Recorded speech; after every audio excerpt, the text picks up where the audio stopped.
Corona को लेके अभी हम लोगों की स्टेट लेवल टास्क फोर्स की मीटिंग हुई है।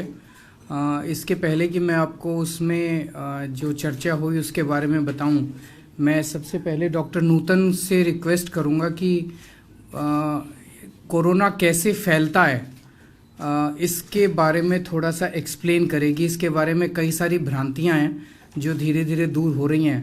तो डॉक्टर नूतन आपको थोड़ा सा बताएंगी कि कोरोना कैसे फैलता है, और मेरी आप सब लोगों से रिक्वेस्ट है कि इसको अच्छे से आप भी प्रचार कर दीजिए पब्लिक इंटरेस्ट में। हम लोग तो ऐड वैड देंगे ही, लेकिन आप लोग भी अपने लेवल पे इसको अच्छे से प्रचार कर दीजिए। Thank you sir. Corona virus से जो हमें बीमारी हो रही है वो हमारी ऊपरी सांस के हिस्से में अपर रेस्पिरेटरी इन्फेक्शन है, जिसमें कि मरीज को खांसी जुकाम के सिम्टम आएंगे। ये कीटाणु जो है वो एक व्यक्ति से दूसरे में संक्रमण से फैलता है, मतलब कि एक से दूसरे में जाएगा। कैसे जाएगा? जब व्यक्ति छींकता है, खांसता है, तो वो एक प्रेशर से इन कीटाणुओं को अपनी छोटी छोटी ड्रॉपलेट्स में बाहर निकालता है। ये ड्रॉपलेट्स इस केस में 1 से 1.25 मीटर की दूरी पर जा सकते हैं। तो सबसे पहले हमारा निवेदन ये है कि जो भी मरीज जब भी छींकता या खांसता है तो वो अपना मुंह कवर करे, ताकि ये सामने वाले के मुंह पर या उसकी आंख या नाक के किसी भी मेम्ब्रेन के संपर्क ना आए। मुंह कवर करने के लिए यदि उसके पास टिश्यू नहीं है, रुमाल से करेगा तो बार बार रुमाल कहीं ना कहीं कॉन्टैक्ट में आएगा। टिश्यू से कवर करे और उसको इमीडिएटली डिस्कार्ड कर दे सेफ तरीके से, या फिर कोनी से करे। कोनी से करने का फायदा ये होता है कि जब अगर आपने हाथ से ढका है तो ये हाथ आपके जगह जगह हर चीज को छुएंगे। कोनी जो है आपकी दूसरी चीजों को नहीं छूती। तो एक तरीका तो हुआ उसके सांस में से निकली हुई छोटे छोटी ड्रॉपलेट्स। दूसरा, जो ड्रॉपलेट सामने नहीं गई वो नीचे किसी सतह पर गिर जाती है। ये सतह पर से खुद उड़कर हवा के जरिए दूसरे मरीज के पास नहीं पहुंच रही। ये तब पहुंचेगी यदि कोई व्यक्ति उस सतह पर हाथ लगाएगा। अच्छी बात यह है कि ये जो ड्रॉपलेट है इस पे जो हार्ड सर्फेसिस पे उम्मीद है कि ये 2 दिन में खत्म हो जाती है इसकी लाइफ, और ये मर जाते हैं खुद, और सॉफ्ट सर्फेसिस में 7 या 8 दिन तक। तो जब भी आप किसी सरफेस को हाथ लगा रहे हैं तो ये आपके हाथ में आ गए कीटाणु, और ये फिर आपकी नाक, आंख और मुंह के जरिए आपके अंदर जाएंगे। इसीलिए हम रिपीटेडली कह रहे हैं कि अपने हाथ धोइए। कीटाणु जो है वो आसानी से 20 सेकंड तक साबुन और पानी से हाथ धोने से मर जाता है और किसी को इन्फेक्ट नहीं कर सकता। इसलिए ये हम अनुरोध कर रहे हैं सारी जनता से कि आप अपने मुंह, आंख, नाक को हाथ लगाना छोड़ दें। दूसरा, जितनी बार हो सके अपने हाथ धोएं, और आप जो है किसी अनचाही सतह को हाथ ना लगाएं जो बाहर हो रही है।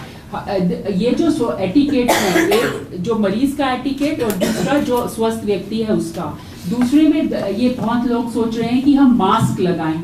मास्क यदि हेल्दी इंसान लगाएगा तो क्या होता है कि जब हेल्दी इंसान को एक फॉल्स सेंस ऑफ सिक्योरिटी हो जाती है कि मैं बच गया। पहली बात, जब भी आप मास्क से अनकंफर्टेबल होंगे वो हाथ जो आपने इधर उधर लगाया उसे एडजस्ट करेंगे।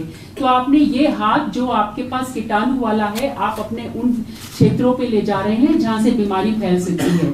दूसरा, मास्क पहनना है उस व्यक्ति ने जिसके सांस के जरिए ये जो है फैल रहा है ड्रॉपलेट्स, सो दैट जब वो खांस रहा है, बोल रहा है या छींक रहा है तो वो उसके मास्क के अंदर रह जाए। बीमार व्यक्ति जिसको खांसी जुकाम बुखार है वो मास्क जरूर पहने।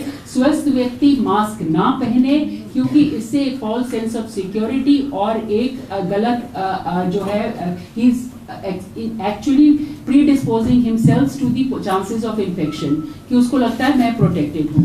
सो प्लीज आप सोशल रिस्पॉन्सिबिलिटी में हम रिक्वेस्ट कर रहे हैं कि आपके साथ वाले को भी है तो उसको बताएं कि आप खांस रहे हैं, उसमें आप संकोच मत माने, और जनता एक दूसरे का हैंड होल्ड करके आगे बढ़े। एक जो गलतफहमी है, सारे मार्केट के अंदर मास्क को खरीदने की होड़ लगी हुई है, सैनिटाइजर्स को खरीदने की होड़ लगी हुई है। तो मैं डॉक्टर सिंह से रिक्वेस्ट करूंगा कि जरा सा बता दें कि स्वस्थ लोगों को मास्क नहीं पहनना है, और इतना मार करने की ज़रूरत नहीं है। मार्केट में इतने सारे मास्क घर में प्रोक्योर करने की ज़रूरत नहीं है। चल रहा है। धन्यवाद सर। जैसा कि सर ने अभी कहा, मैं इसको थोड़ा सा इलेबोरेट करके बताऊंगा कि मास्क पहनने के क्या नुकसान हैं आज की तारीख में, जब हमारे पास केसेस कम्युनिटी में बिल्कुल ही लिमिटेड है और जो केसेस हैं वो हॉस्पिटल में है बाकायदा। तो ऐसा नहीं है कि कम्युनिटी में केसेस घूम रहे हैं, इस बात को आप लोग बिल्कुल अच्छे से समझ लीजिए। दूसरी चीज़ जो इम्पोर्टेंट बात अभी मैडम ने भी कही और वो हम सब लोगों के लिए लागू है, हम लोग कभी भी, आपने देखा होगा जनता में, मैं इतने समय से कभी कोई मास्क नहीं पहन रहे, आप भी ना पहनिए। अननेसेसरी का ये फॉल्स सेंस ऑफ सिक्योरिटी देता है और दूसरों में एक भ्रांति पैदा करता है कि शायद आप इस चीज़ के मरीज तो नहीं हैं। तो ये भी ना करें, क्योंकि अन्य इससे आपको कोई लाभ नहीं होने वाला। क्योंकि आम जनता जो मास्क खरीदती है, आप कितने मास्क खरीदेंगे? 1, 2, 3, 4, हर 6 घंटे में मास्क चेंज करना चाहिए आज का कायदे के अनुसार। अगर आपको सर्दी जुकाम खांसी है या आप एक कॉन्ट्रैक्ट की तरह से जा रहे हैं, आप बाहर से यात्रा करके आए हैं, सिम्टम हुए हैं और अपने को दिखाना चाहते हैं, उस समय पे आप जा रहे हैं, बिल्कुल पहनिए मास्क। लेकिन अगर आप वैसे ही जा रहे हैं तो बिल्कुल मत पहनिए। सिम्टम के साथ जा रहे हैं, कृपया सार्वजनिक वाहन उपयोग ना करें, अपना खुद का वाहन उपयोग करें। अगर आपके पास नहीं है तो सरकारी एम्बुलेंस रिक्वेस्ट करें, सरकार आपको साधन देगी, जैसा कि माननीय मंत्री जी कहेंगे। तो मेरा यह है कि आम जनता के ट्रांसपोर्ट यूज़ ना करें, जिससे कि इन्फेक्शन और फैल सकता है। रही बात दूसरी के मास्क N95 का बहुत चलन है, हर आदमी चाहता है कि मैं बेस्ट मास्क पे जाऊं, N95 N99 ये करूं, इसकी कोई आवश्यकता नहीं है। N95 मास्क सिर्फ 2 किस्म के लोगों को जरूरत है, सिर्फ हेल्थ केयर वर्कर्स, जो माइक्रोबायोलॉजिस्ट, जो आपका सैंपल कलेक्ट कर रहा है जिससे कि एरोसोल जनरेशन का संभावना है, उसको N95 की जरूरत है और किसी को भी नहीं। इवन हॉस्पिटल में काम करने वाली नर्सों को भी नहीं चाहिए। और जो डॉक्टर डायरेक्टली मरीज को टच कर रहा है, एग्जामिन कर रहा है, उसके लिए फुल PPE के साथ N95 जरूरी है। तो ये बात आप सब जगह कहेंगे, क्योंकि जब हम मास्क के लिए अफरा तफरी आफाताफी मचाते हैं तो रेट बढ़ा दिए जाते हैं, रेट बढ़ा दिए जाते हैं, शॉर्टेज हो जाती है, अननेसेसरी की शॉर्टेज हो जाती है और उससे कोई लाभ भी नहीं हो रहा। अगर लाभ हो रहा हो तो भी बात एक समझ में आती है। दूसरी बात जो जैसे हैंड सैनिटाइजर की सर ने भी कहा, कोई ऐसी आवश्यकता नहीं हैंड सैनिटाइजर। देखिए, अगर हमारे पास हाई क्वालिटी का डॉक्टर नहीं है तो एक कंपाउंडर भी हमारे लिए बहुत जरूरी हो जाता है जरूरत के समय पे। तो मेरा ये निवेदन है कि अगर आप सिर्फ सोप एंड वाटर से आराम से हाथ धोएंगे, प्लेन वाटर से भी धोएंगे 15-20 सेकंड, तो हाथ धोना पर्याप्त है इस काम के लिए। लेकिन हाथ धोना नियमित रूप से बहुत ही आवश्यक है। मैं अभी यहाँ बैठा हूँ, ये इसको टच कर रहा हूँ, कल को मैं उस समय की बात कर रहा हूँ जब हमारे पास पेशेंट्स होंगे, तो पेशेंट का इस सतह पे अगर छींक या उसके अंदर वायरस आ गया है तो सॉफ्ट टिश्यू पे, हार्ड टिश्यू पे 8 घंटे तक वायरस रह सकता है, सॉफ्ट पे ये 1 से 2 दिन तक भी रह सकता है। और अगर कंडीशंस दूसरे किस्म की रहीं, इसमें टेम्परेचर, ह्यूमिडिटी, ये सब काम करती है। तो ये हमको बहुत ध्यान रखना है कि हम ऐसे समय पे जब ये हो तो मैं कहूँगा कि अपनी आदत में भी परिवर्तन करें और मास्क उस समय पे अगर आपको डॉक्टर ने आदेश करे तो जरूर पहनें। आप हॉस्पिटल्स में जाएंगे, जितने हॉस्पिटल में व्यवस्था की गई है, अगर वहाँ पे आपको डॉक्टर ट्राइज करता है, अलग करता है कि भाई आपका सैंपल कलेक्ट होना है, तो आपको मास्क भी देगा कि अब आप इस मास्क को पहनिए। तो ऐसा मेरा वो निवेदन है, जैसे सर ने कहा कि मास्क की आवश्यकता आम जनता को तो बिल्कुल भी नहीं। दिल्ली में अभी तक 3 केसेस हैं। तो एक तो मैं सबको ये कहना चाहता हूँ कि हम लोग, सब लोग, पूरी सरकार इसको लेके चिंतित है, लेकिन हम पूरी तरह से तैयार हैं। घबराने की ज़रूरत नहीं है, सबके सहयोग की ज़रूरत है। अगर हम सब लोग सहयोग करेंगे तो जैसे अभी तक हम पिछले हफ्ते 10 दिन 15 दिन में इसको कंटेन कर पाने में सफल हुए हैं, ऐसे ही आगे भी हम लोग ज़रूर सफल होंगे। अभी तक दिल्ली के अपने 3 केसेस हैं और 1 केस अभी अंडर इन्वेस्टिगेशन है, जो हो सकता है कि पॉजिटिव हो। इन 3 केसेस को जब इनसे पता किया गया तो पहले केस के 105 लोगों के कांटेक्ट में आया था वो। दूसरा केस 168 लोगों के कांटेक्ट में आया था पिछले 14 दिन में, और तीसरा केस 64 लोगों के कांटेक्ट में आया था। जिन जिन लोगों के कांटेक्ट में पिछले 14 दिन में ये लोग आए थे, उन सभी को हम लोग आइसोलेट कर रहे हैं, उन सभी को हम लोग सैंपल्स कलेक्ट करके उनकी चेकिंग कर रहे हैं कि उनको तो कभी नहीं हो गया है। एक बार रिपीट कर दीजिए, तीनों केस कितने? पहला केस जो है वो 105 लोगों के संपर्क में आया था। दूसरा केस 168 लोगों के संपर्क में आया था। तीसरा केस 14 लोगों के संपर्क में आया था। इन सभी लोगों को हम लोगों ने क्वारंटाइन कर दिया है और अब इनके सैंपल्स चेक करा रहे हैं, जिन जिन के सिम्टम्स निकल रहे हैं।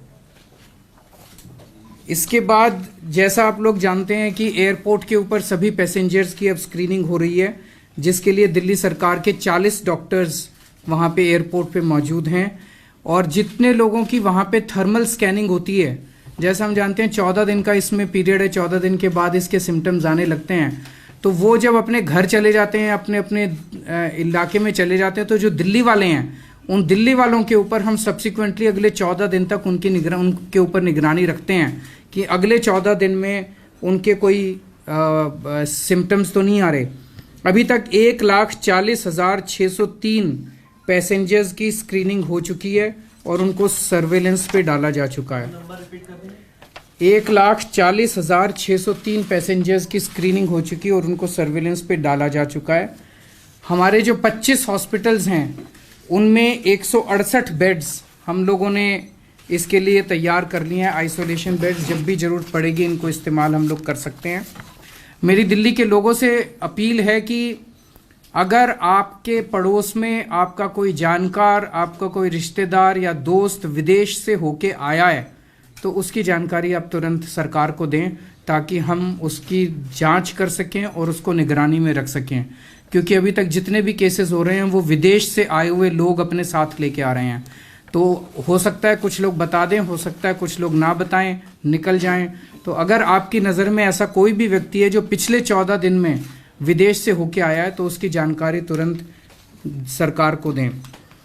दूसरा, जो लोग क्वारंटाइन हो गए, चाहे सिम्टोमेटिक चाहे एसिम्टोमेटिक, उनके घर का खर्चा कैसे चलेगा? इसीलिए हम सभी एम्प्लॉयर्स को अपील कर रहे हैं कि 14 दिन के लिए या जब तक उनका इलाज होता है तब तक उनको पेड लीव दी जाए ताकि उनको किसी तरह की परेशानी ना हो।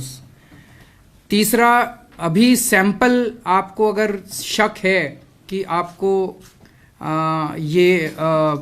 आपको अपना सैंपल देना है तो अभी सैंपल देने के लिए आप केवल सफदरजंग और आरएमएल में जाते थे। अब हमने सैंपल कलेक्ट करने के लिए 25 अस्पतालों में इसका इंतज़ाम कर दिया है। इन अस्पतालों के अंदर इनके सैंपल कलेक्ट करने के लिए, ट्रीटमेंट के लिए हम इनके लिए भी अलग से इंतज़ाम कर रहे हैं इन हॉस्पिटल्स के अंदर, ताकि जब इन हॉस्पिटल्स में कोई मरीज जाए तो वो दूसरे मरीजों के साथ उसका संपर्क ना हो। ये ऑर्डर कर दिए गए हैं कि मेट्रो, बसेस और सभी हॉस्पिटल्स इनका डेली डिसइंफेक्टेंट के ज़रिए इनको डिसइंफेक्ट किया जाएगा। पूरे के पूरे मेट्रो को भी, सभी बसेस को भी और सभी हॉस्पिटल्स को भी। और कल और परसों होली है। दिल्ली की सभी जनता को होली की शुभकामनाएं। होली सबके लिए शुभ हो, लेकिन मेरी सबसे निवेदन है कि होली वाले दिन भी अपने आप को कोरोना वायरस से बचाने के लिए भीड़भाड़ वाले इलाकों को, भीड़भाड़ वाली जगहों को परहेज करें और अपने आप को कोरोना से बचा के रखें। कोई अगर प्रश्न हो। एक बात है, इसमें छोटी सी बात ऐड करनी है कि जिन लोगों को कोई भी सिम्टम नहीं है, जैसे अभी डॉक्टर साहब ने बताया थे सिम्टम होते हैं रनिंग नोज, फीवर, खांसी, जुकाम, अगर ये कुछ भी नहीं है तो उनको किसी तरह का सैंपल देने के लिए अस्पताल जाने की जरूरत नहीं है। हॉस्पिटल में जाने की जरूरत उन्हीं को है जिनको कि कंफर्म सैंपल वो सिम्टम्स हो। अदरवाइज कोई सिम्टम अगर नहीं है, आप विदेश से वापस आए हैं तो 14 दिन के लिए अगर आपको एडवाइस किया गया है कि घर में रहना है तो घर में रहिएगा। जब तक सिम्टम ना हो तब तक आपको दिखाने की सैंपल देने की जरूरत नहीं है। वरना क्या होगा, देखिएगा अभी कल की बात बताते हैं, आपने शायद अखबार में भी देखा हो, कहीं पे फोटो भी छपी है। आरएमएल हॉस्पिटल में 150 लोग पहुंच गए। अब 150 लोग पहुंचे, उसमें से होता है एक पेशेंट, सपोज एक पेशेंट भी अगर था तो 150 लोगों को रिस्क हो गया उसकी वजह से। इसी वजह से हम 25 जगह पर प्रोविजन कर रहे हैं, पर वहाँ पर भी सिर्फ वही लोग जाएं जिनको कंफर्म सिम्टम्स हैं। अदरवाइज जाने की जरूरत नहीं है, सिर्फ वेट करने की जरूरत है, क्योंकि उसको टेस्ट कराने की कोई जरूरत नहीं है। ठीक है ना सर? जो सैनिटाइजर्स को लेकर के इतनी होर्डिंग हो रही है, 3 गुना तक रेट पहुंच गया है। डॉक्टर ने कहा कि आप इमरजेंसी में यूज करें मास्क। ये होर्डिंग और ब्लैक मार्केट में बहुत ज्यादा, उसको लेकर के गवर्नमेंट को स्टेप, यही तो हम कह रहे हैं कि इसकी जरूरत नहीं है। अभी मैंने 2 बार, डॉक्टर नूतन ने भी बोला, डॉक्टर सिंह ने भी बोला आपको, मास्क को, स्वस्थ लोगों को मास्क पहनने की जरूरत नहीं है। अगर आप मास्क पहनते हैं तो अपने आप को थोड़ा ज़्यादा एक्सपोज करते हैं, क्योंकि मान लीजिए आपने कहीं टच किया और उसके बाद अपने मास्क को ठीक करने के लिए यहाँ पे हाथ लगा दिया तो आप एक्सपोज हो जाएंगे। तो सैनिटाइजर्स के लिए आपको केवल एक ही चीज़ करने की ज़रूरत है कि आप बार बार साबुन से हाथ धोते रहिए। सर ये जो भी प्राइवेट मार्केट है वो डिमांड सप्लाई पे रेगुलेट होती है, तो जैसे डिमांड बढ़ी हुई है तो प्राइसेस बढ़ गए हैं, लेकिन जैसे सर ने अभी क्लैरिफाई कर दिया है कि मास्क और सैनिटाइजर की इस तरीके से जरूरत नहीं है, तो अपने आप ही प्राइसेस कम हो जाएंगे जब लोग डिमांड नहीं करेंगे। लोग अगर MRP रेट से ज्यादा खरीदने हम उस पर एक्शन लेंगे, जो भी हम जरूर एक्शन लेंगे, लेकिन हम जनता को भी कहना चाहते हैं कि मारा मारी करने की जरूरत नहीं है। आप रेगुलरली बहुत फ्रीक्वेंटली, मैं भी अपने हाथ काफ़ी फ्रीक्वेंटली धो रहा हूँ अब, तो अपने हाथ फ्रीक्वेंटली धोना चालू कीजिए और मास्क की आपको ज़रूरत नहीं है। अगर आप इन्फेक्ट होते हैं या आप ऐसे व्यक्ति के टच में आते हैं कि आप उसमें हैं, क्वारंटाइन में हैं, तब मास्क पहन लीजिए। सैंपल की जो 25 अस्पताल आपने बताई है सरकारी है, इसमें 19 सरकारी हैं, 6 प्राइवेट हैं। सर जो सिक्योरिटी जांच में जो खड़े हुए व्यक्ति हाँ, इनके वो हमें हाथ लगा रहे हैं और दूसरे को भी हाथ लगा रहे हैं, तो उनको भी इन्फेक्टेड हो सकते हैं, कभी कोई आ जाए तो पता तो नहीं है। सही तो उनके लिए भी कुछ सुरक्षा का कुछ करवाइए सर, जैसे हमें भी दिक्कत ना रहे उनको। ठीक है, कराते हैं।